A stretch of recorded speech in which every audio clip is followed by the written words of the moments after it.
Look, guys, we need to talk about what the real problem is with why we can't seem to make any progress. And that's because we care too much about our feelings, right?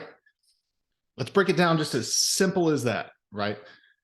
Our feelings are holding us back from being able to take action and make any kind of progress meaningfully towards whatever direction that we are hoping to go with purpose, with intention, and with our goals that we might have set forth for ourselves, whether that be with our health, with our businesses, our finances, our careers, our relationships with our families, our spouses, you name it. Our feelings are what's getting in the way. Now, I say that, right? Not just to grab your attention, well, mostly to grab your attention, but just to let you know and shed some light that there is some truth to that. There are many times where we get lost in the recesses of our mind, and our mind keeps telling us these things that, one, we can't accomplish what we hope to, right? Like, damn, I'll never be able to have the body that I wish I could have. Damn, I'll never be able to do the things that I did 20 years ago, right? Where I was feeling strong, I was athletic, I wasn't in pain all the time. Or, man, I'll never be able to grow my business. I'm never going to be able to. You're not cut out for it. You're not meant to be successful. Look where you came from. Who do you think you are trying to be happy? Right? You're never going to have a happy marriage. You're going to be a loser husband. You're going to constantly disappointing your wife. You're going to be a dumbass father. Pardon my language. But you're going to be an idiot father, deadbeat dad. You're constantly going to have your kids angry at you. You're going to let them down all the time. You're not cut out for it, right? These are the voices, right? These are the parts of our brain that keep telling us that we're not going to be able to be successful. And if we listen to those voices, for that noise for too long, right? Oftentimes it's a lifelong thing that we've had to struggle with, battling those parts of our brain. And we start to believe it, right? You hear it long enough, you start to believe it. And we start having feelings about those thoughts. And the feeling is fear. For many of us, the feeling is fear. What if that happens? What if that's true? What if I try that thing and the voice is right? So what do? You end up not doing anything. And by not doing anything, what happens? It becomes true. It's a self-fulfilling prophecy. You don't take action on the thing that you're afraid to take action on, because what if the worst case scenario happens? Okay. Meanwhile, right? Analyze this. You're not doing anything. You're not making any changes. You're not taking any different actions than you've normally been taking. And then what happens? Nothing, except you keep perpetuating the cycle of feeling stuck and not getting anywhere that you're in over and over and over again. So no, you're not losing the belly fat. You're not getting any stronger. You're still feeling weak as hell. You're still in a lot of pain because your muscles aren't strong enough to move your joints through the motions that they need to be able to perform whatever daily activities or hobbies or sports. Or just as simple, fast forward several years, just the ability to get up and down from the chair. You're not able to do those things. Why? You're not taking any different actions. In fact, it is getting worse. It's getting worse. You're getting weaker by the day that you're not pushing yourself harder.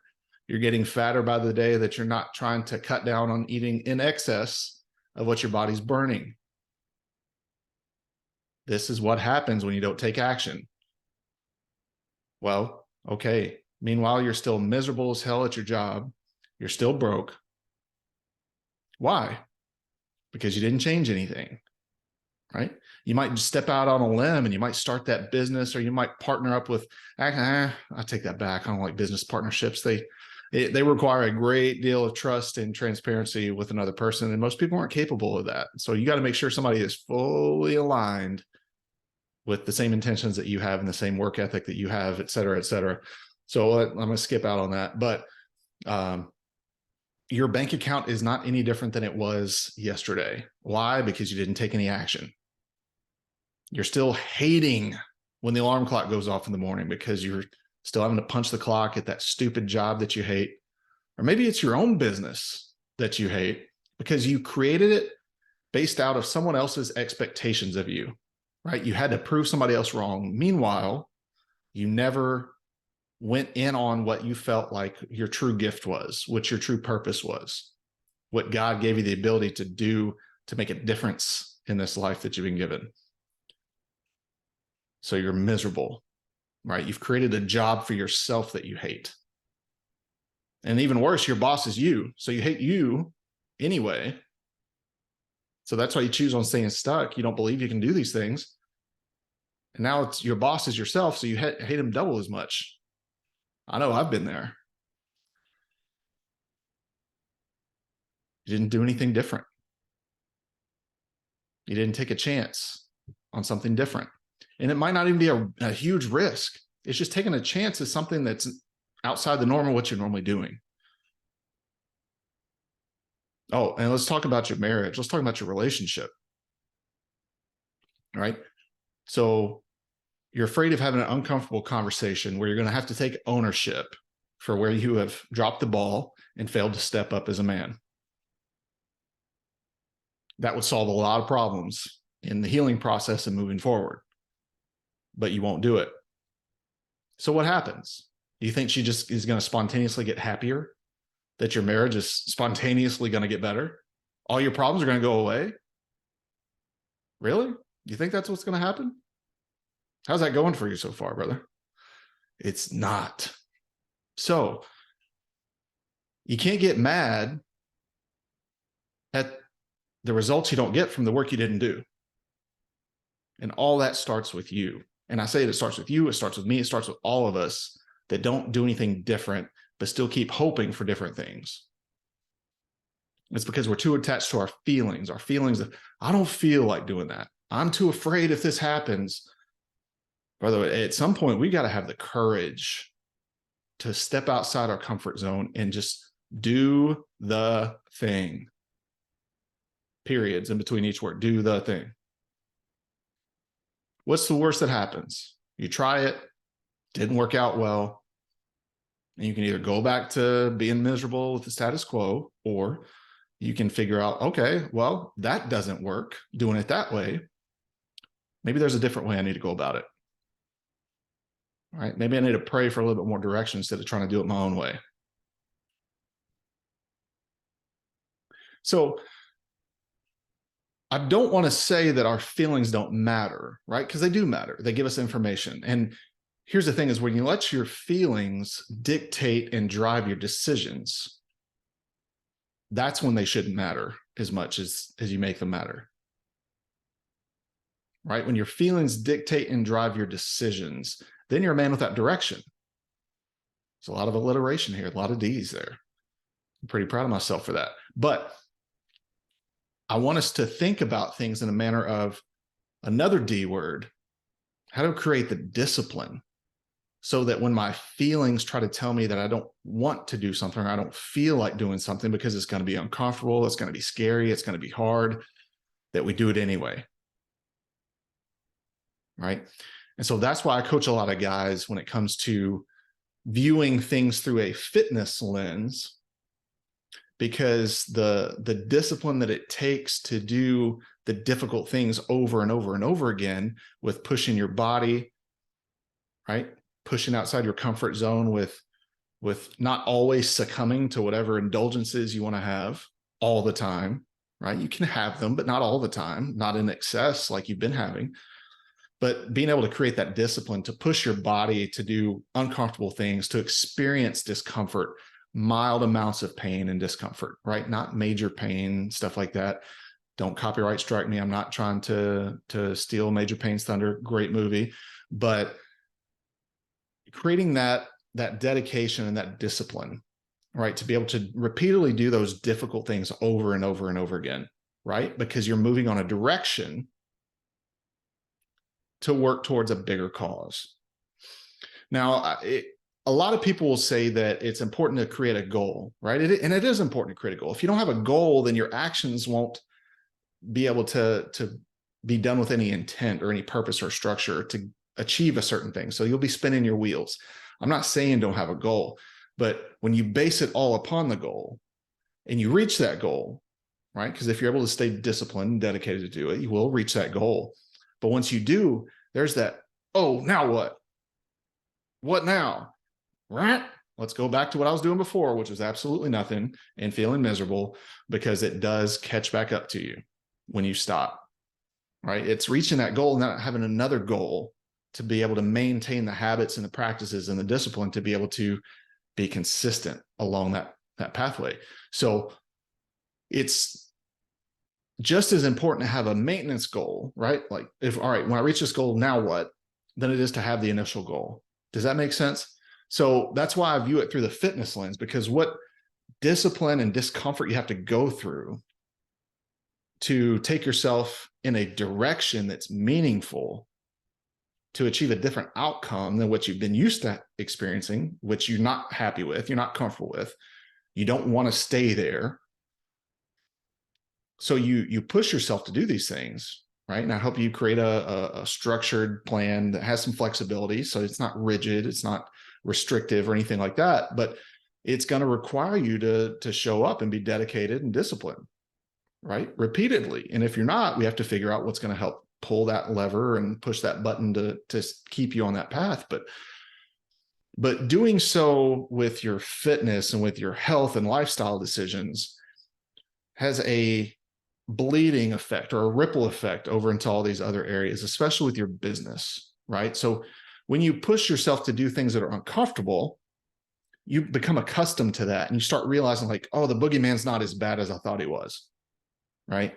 With fitness, that's that boogeyman of, oh crap, I'm able to get results and I don't have to live in the gym 24/7 and I don't have to live off of lettuce and boiled chicken and steamed broccoli 24/7, which has its benefits, right? If you're doing some kind of bodybuilding competition or figure competition, or you got a film role that you're preparing for. But what I'm trying to say is that there's some freedom within that structure. And so you start to see yourself operating within that structure and you start realizing like, oh shit, I can do things that I didn't think I was capable of doing. I hoped I could, but I never saw myself doing it until right now when I'm doing it over and over and over again. And so then you get motivated,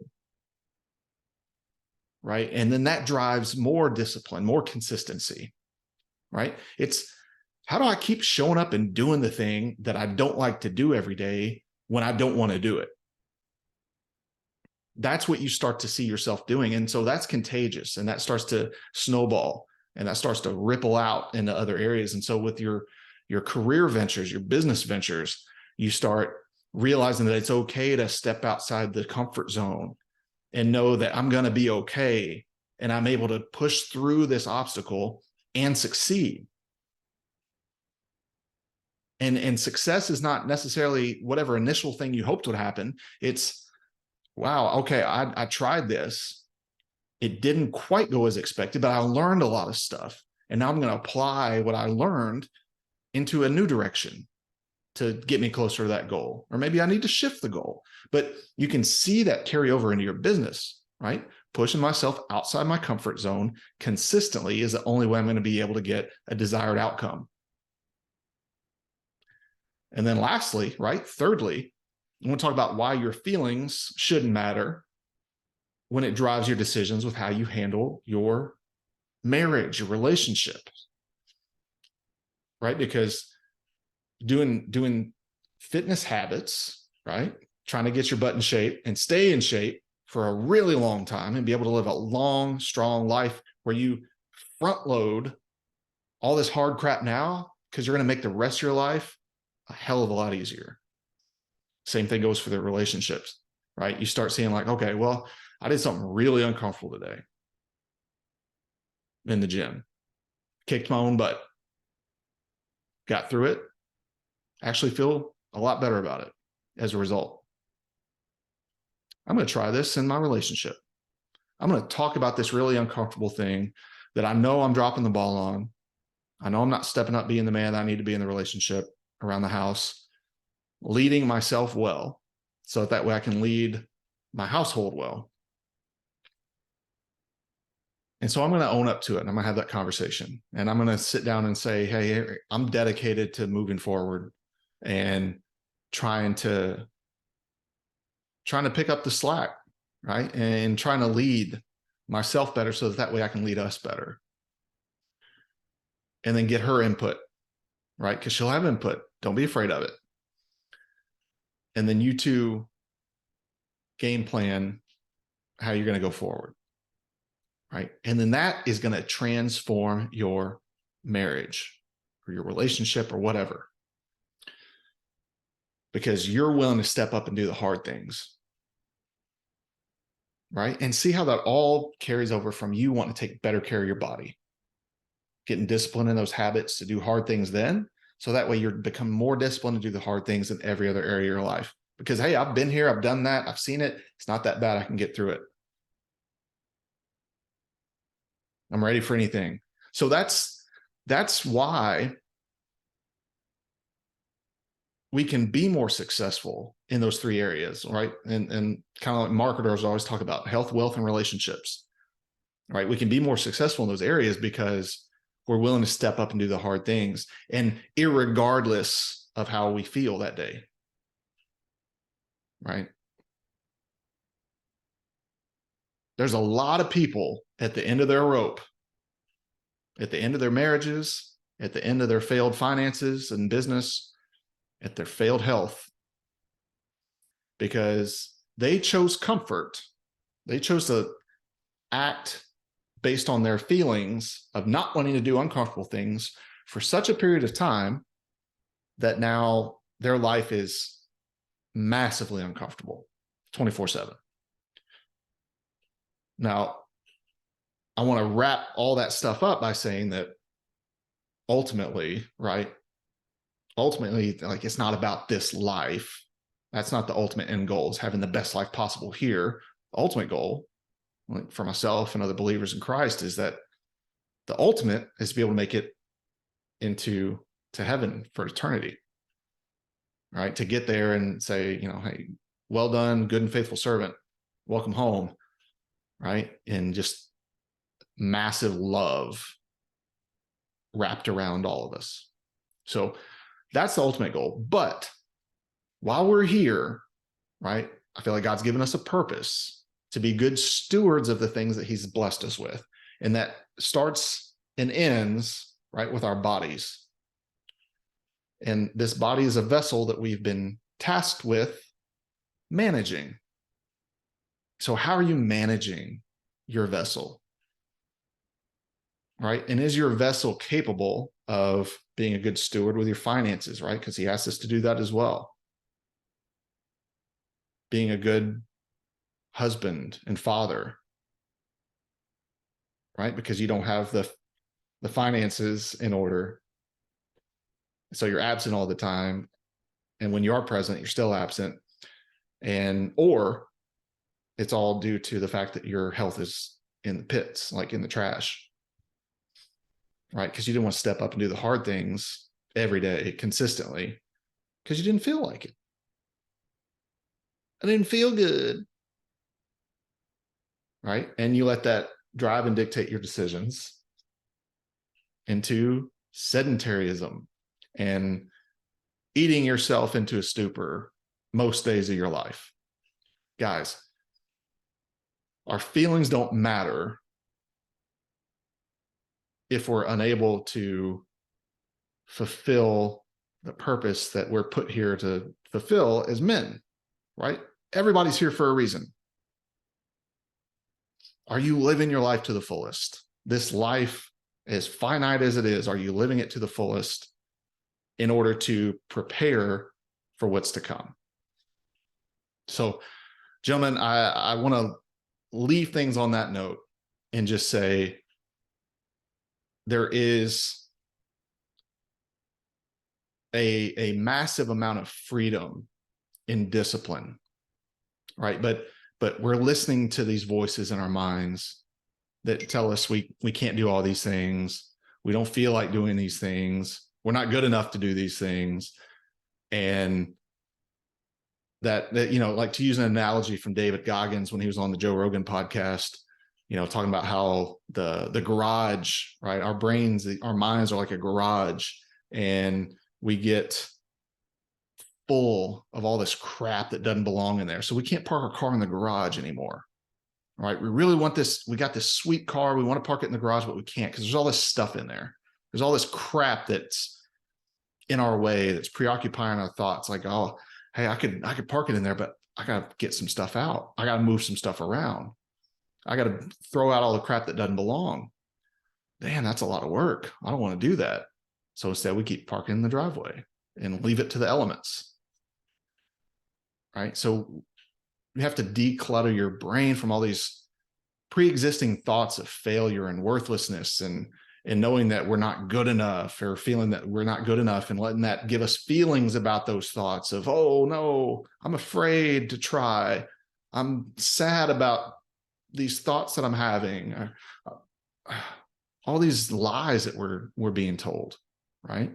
If we listen to them.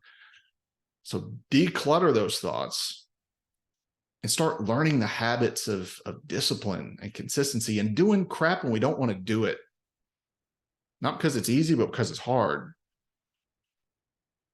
And to be able to take pride in that, right? And know that the ultimate thing, the ultimate voice that we need to hear is in Scripture, and what God tells us, that we are worthy, we are loved, we were put here for a reason, that we were formed, right? Like fearfully and wonderfully made, each and every one of us. Right. So guys, I want to wrap that up with this episode of saying that you were called to a greater purpose. And the way that you'll discover that purpose is by decluttering your own thoughts that you have about yourself, that maybe were given from others, right? Parents, loved ones, whatever, people that are blood, but they don't treat you like family, whatever. And listen to ultimately what the truth is. And that's what God tells us about ourselves. And we might not have good feelings all the time, right? But we still have to do the work. We still have to do what's necessary, and to channel that and funnel that all into a physical action, physical activity, exercise, discipline, eating better, right? Less crap, more healthy stuff. And how that discipline will carry over into every other area of your life. And then you'll find yourself like, hey man, like I'm going to front load now, do hard stuff now so life can get easier later. But what if I don't live to be old? All right, cool. But what if you do? What you're doing now is going to dictate how you're living later. And I don't want to be that guy that's 60 years old and burnt out and dried up and not able to do anything, because there's a lot of them out there. You might be one of them. Your dad might be one of them. Don't let it be you. Don't let your feelings drive and dictate your decisions on how you want to live how you're living your life.